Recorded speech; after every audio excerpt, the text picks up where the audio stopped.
আজ আমরা যারা এখানে উপস্থিত আমরা সবাই একরকম নয় আমাদের আদর্শ আলাদা অভিজ্ঞতা আলাদা দৃষ্টিভঙ্গিও আলাদা কিন্তু তারপরেও আমরা একসাথে বসেছি আলোচনা করছি কারণ আমরা সবাই দেশের জন্য দেশের মানুষের জন্য ভাবছি আর এই ভিন্নতা নিয়ে একসাথে কথা বলছি একের পর এক শুনছি এটাই গণতন্ত্রের আসল সৌন্দর্য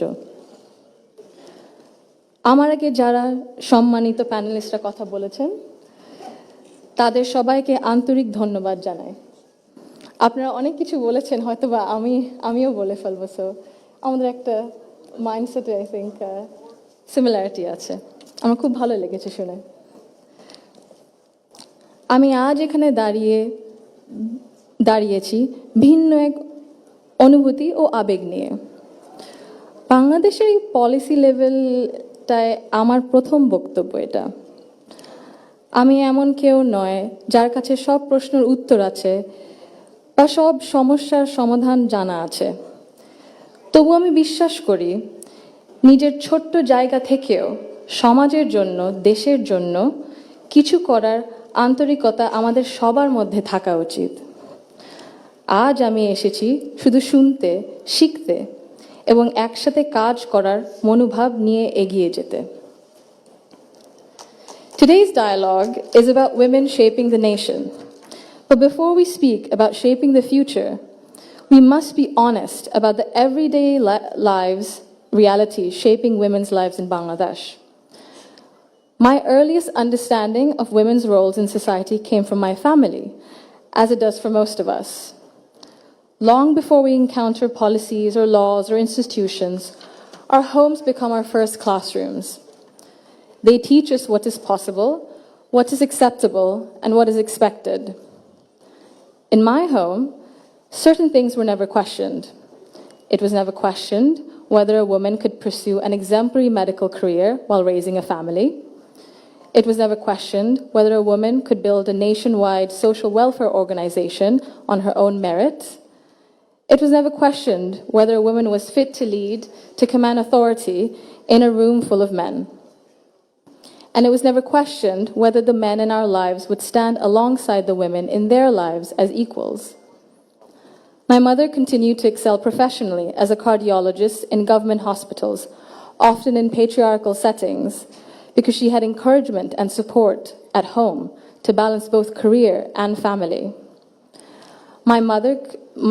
In 1979, my Nanu, Saida Iqbal Mandbanu, began using her own home to open a free elementary school for vulnerable and disadvantaged children. What began as a personal act of care grew into one of the earliest NGOs in Bangladesh, Shurubhi, creating meaningful and lasting change in young people's lives. The belief that women's dignity must be recognized both privately and publicly was also reflected in my grandparents' lives and leadership beyond our family. My grandfather, President Zaima Rahman, understood that development was incomplete if women were excluded. He saw women as capable contributors at home, at work, and in public life. And that belief carried into the choices he made as a leader. Under his leadership, the expansion of the garment sector meant millions of women entered formal work for the first time, gaining independence and income. The creation, then, of the Ministry of Women's Affairs reflected a conviction that improving the lives of women and girls required intention and structure. These were not just policy decisions, but they were an extension of the values that he lived by personally. That foundation was carried forward by my grandmother, Begum Khaleda Zia, who understood the transformative power of education that gave women voice, choice, and confidence. Under her leadership, girls' education was treated as a right, not a privilege. Free secondary schooling, alongside programs such as Food for Education, Cash for Education, helped keep millions of girls in schools and change the course of families across the country. Her female secondary school assistance project achieved gender parity for the first time in secondary education and became a model replicated beyond Bangladesh. আমি যদি একটু সময় নিয়ে actually একটা ঘটনা মনে এসেছে দাদুর ব্যাপারে এটা বলতে বলতে দাদু যখন আমাদের সাথে লন্ডনে ছিলেন গত বছর প্রথমের দিকে, উনি যখন এসেছিলেন তখন হাসপাতালে ছিলেন কিছু চিকিৎসার জন্য। ওখানে বিভিন্ন দেশ থেকে নার্স ছিল, ডাক্তার ছিলেন, এবং একটি নার্স ছিলেন নাইজেরিয়া ওয়েস্ট আফ্রিকাতে। আম্মা আব্বা একদিন দাদুকে সকাল সকাল দেখতে গেছিল। তো নার্স তারপরে বলেছে যে, ও আমি তো আপনার মাকে চিনেছি। আম্মু আব্বু বললো, কিভাবে? আপনার মাই প্রথম ইলেক্টেড প্রাইম মিনিস্টার বাংলাদেশের না? আম্মু আব্বু তো অবাক, হ্যাঁ আপনি কিভাবে জানেন? তো নার্স তারপরে বললো যে, আপনাদের যে উনি যে এত কিছু করেছেন এই মেয়েদের শিক্ষার জন্য, specially primary education, food for education, cast for education, এগুলো আমাদের সরকার ওই 35-30 বছর আগে দেখে ইমপ্লিমেন্ট করেছিল। আর ওই কারণে লক্ষ লক্ষ মেয়েরা গ্রাম অঞ্চলে, ওদের দেশে গ্রাম অঞ্চলে বিভিন্ন জায়গা সদরে এখনো শিক্ষা পাচ্ছে, অন্তত প্রাইমারি এডুকেশন লেভেলে। সো ভাবলাম একটু শেয়ার যদি করি, এখানেই করবো আপনাদের সাথে। জি। She also understood that education alone was not enough if women were not supported to remain in public and economic life. Supporting women to access credit, build livelihoods, and grow small businesses mattered. So did recognizing the realities of motherhood, of childcare, and that required systems being strengthened around maternity leave and childcare, which she did. That is because women were made to choose between family and participation in the economy. For me, these legacies show the values that I saw both reflected at home and in public. I was privileged to grow up surrounded by exceptional women, confident, capable, and accomplished. I was equally fortunate to have male role models, including my father and my grandfather, who valued those women and never felt threatened by their strength or ambition. In fact, the four most important people in my father's life, in my opinion, have been women for decades. And he has treated them with deep respect and reverence, not as an exception, but as the norm. Because of this, I grew up with what I now recognize was a skewed understanding of society. Living between Bangladesh and the UK taught me something important.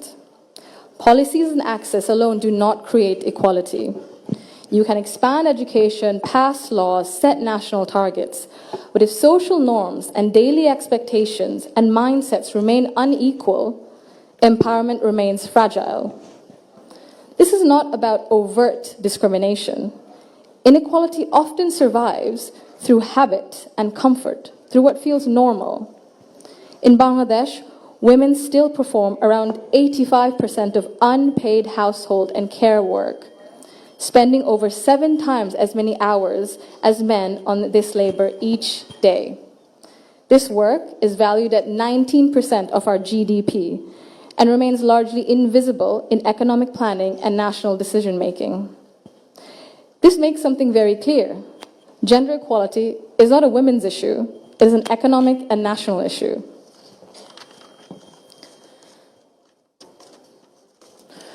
When women carry the bulk of responsibility, their participation in the formal economy suffers. Despite significant gains in girls' education, women's labor force participation in Bangladesh remains below 40% compared to over 80% for men. Women are far more likely to step back from paid work after marriage or childbirth, not because they lack ability or ambition, but because systems assume they will absorb the cost. This imbalance begins early. Girls are expected to adjust their ambitions around family needs, while boys are rarely taught that responsibility and care are shared obligations. Over time, this became structural and progress stalls. Women are already leaders, and many of those leaders are in this room today. Women who have carried institutions, families, movements, and communities forward, generation after generation.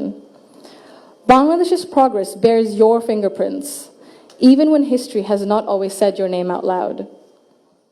This brings me to a central point. Belief means nothing without action.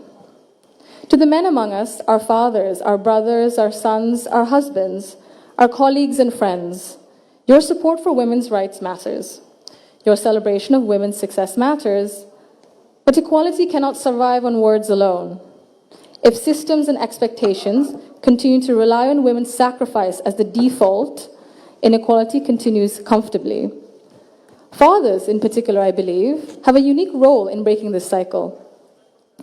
I'm an only child, and I never was once made to feel that my parents wished for a son instead.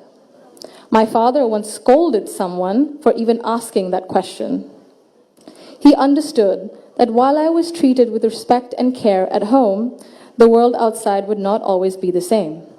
So he made sure that I could navigate it with confidence. What shaped me were not his speeches, but his consistency. Through his daily choices, he showed me what I should expect from the world. This is how change becomes sustained. When men confront in our lives, in our homes, unconscious bias honestly and model their behavior through respect and action, they create space for women not just to survive, but to thrive. In Bangladesh, the cost of inaction is visible. Girls' dropout rates sharply rise during adolescence. Women in public life, in leadership, face harsher judgment. In Bangladesh alone, there's a statistic that 78% of women have faced harassment online, primarily from Facebook. Education and opportunity collapse if inequality at home and in mindset remains untouched. And for a country facing climate change, economic and political transition, demographic pressure, Bangladesh cannot afford to sideline half its population through exhaustion and social expectation. When women are welcomed rather than sidelined, they do not only change their own lives, they change the future of their families and the future of the nation. If Bangladesh wants real progress, not symbolic success stories, but sustained national development, then empowerment cannot stop only at classrooms, only in offices or policies. They must reach our homes, our institutions, and our mindsets. And it must be the responsibility of all of us. I thank you all for engaging in an inclusive dialogue today that reflects the true spirit of progress. Thank you.